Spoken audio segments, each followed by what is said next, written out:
Selamat siang Bapak, Ibu Guru, dan teman-teman yang saya hormati. Perkenalkan, nama saya Rima Labora. Saya dari kelas 11 GP1. Pada kesempatan kali ini saya akan menjelaskan tentang materi pengertian waterpass hingga cara pemakaian waterpass. Yuk disimak video berikut. Saya Rima akan mempresentasikan sebuah materi dengan berjudul pengenalan dan penggunaan alat penyipat datar atau waterpass, analisis fungsi, komponen utama, dan prosedur pengukuran lapangan. Dimulai dari yang pertama, pengertian waterpass. Waterpass atau alat penyipat datar adalah alat ukur optik yang berfungsi untuk mengukur perbedaan ketinggian antara beberapa titik di atas permukaan bumi, sekaligus memastikan bahwa objek atau area yang sedang diukur berada dalam posisi yang benar-benar rata secara horizontal.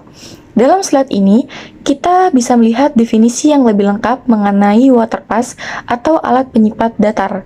Ada 3 poin penting yang perlu kita garis bawahi di sini. Pertama, alat ini dikategorikan sebagai alat ukur optik. Artinya, dalam penggunaannya, kita akan memanfaatkan lensa teropong untuk membidik sasaran. Kedua, fungsi utamanya adalah mengukur perbedaan ketinggian. Jadi, saat kita berada di lapangan, kita bisa membandingkan secara akurat mana area yang posisinya lebih tinggi dan mana yang lebih rendah. Dan yang ketiga, kegunaan akhirnya adalah untuk memastikan kerataan. Hal ini sangat krusial, baik dalam konstruksi maupun survei geologi pertambangan, untuk memastikan bahwa permukaan jalan, landasan, atau bangunan yang kita ukur sudah benar-benar lurus horizontal dan tidak miring.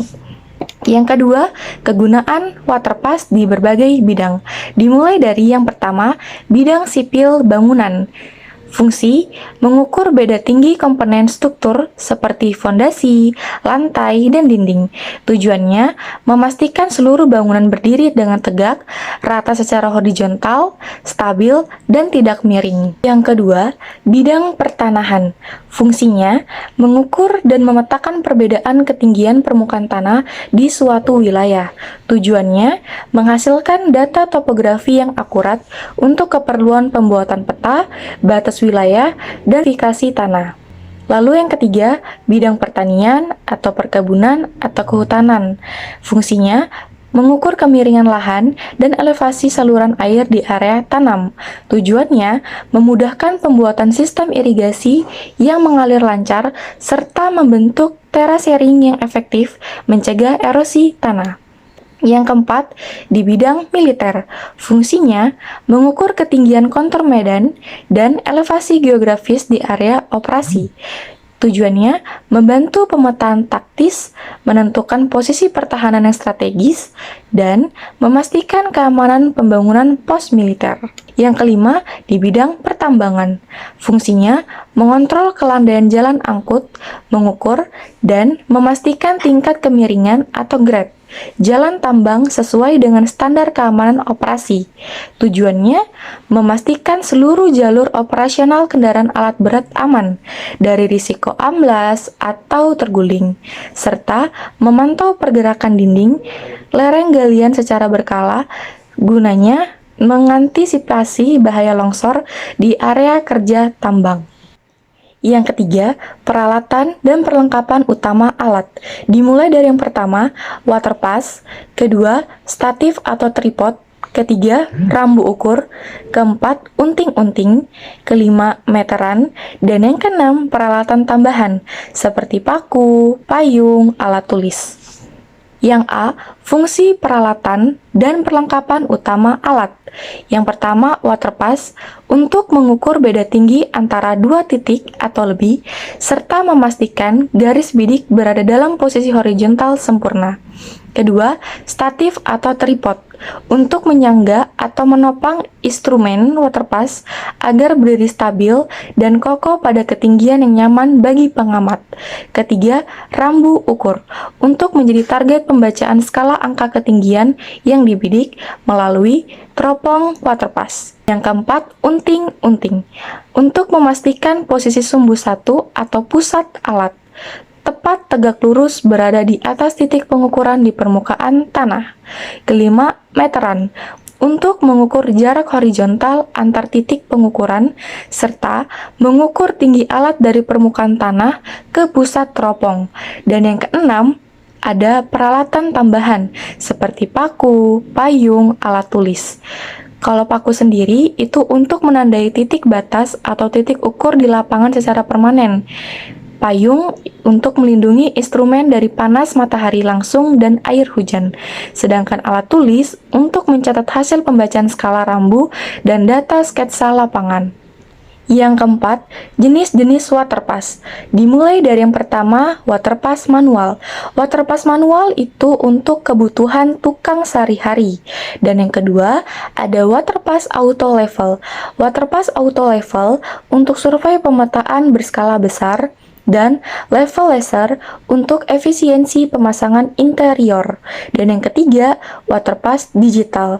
Waterpass digital itu untuk tingkat presisi paling tinggi.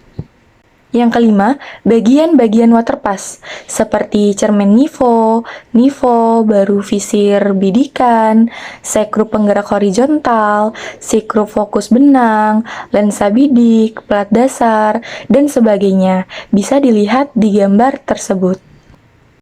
Yang keenam, fungsi bagian-bagian waterpass. Yang pertama, komponen optik atau lensa dan teropong. Yang pertama, lensa okuler, tempat mengintip untuk melihat target dan benang silang. Kedua, lensa objektif, menangkap bayangan rambu ukur agar terlihat dari kejauhan. Ketiga, visir bidik, pengarah kasar untuk mengarahkan teropong ke target dengan cepat. Keempat, sekrup fokus objektif, memperjelas bayangan rambu ukur agar tidak kabur. Kelima, sekrup fokus benang, mengatur ketajaman garis benang silang pada teropong. Lalu di bagian yang kedua ada komponen penyetel keseimbangan atau nifo. Yang pertama ada nifo kotak, penunjuk utama untuk memastikan posisi alat sudah mendatar.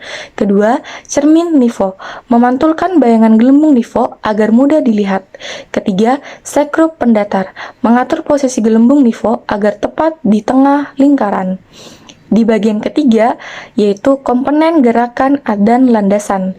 Yang pertama, sekrup penggerak halus horizontal, menggeser teropong secara perlahan ke kiri maupun ke kanan.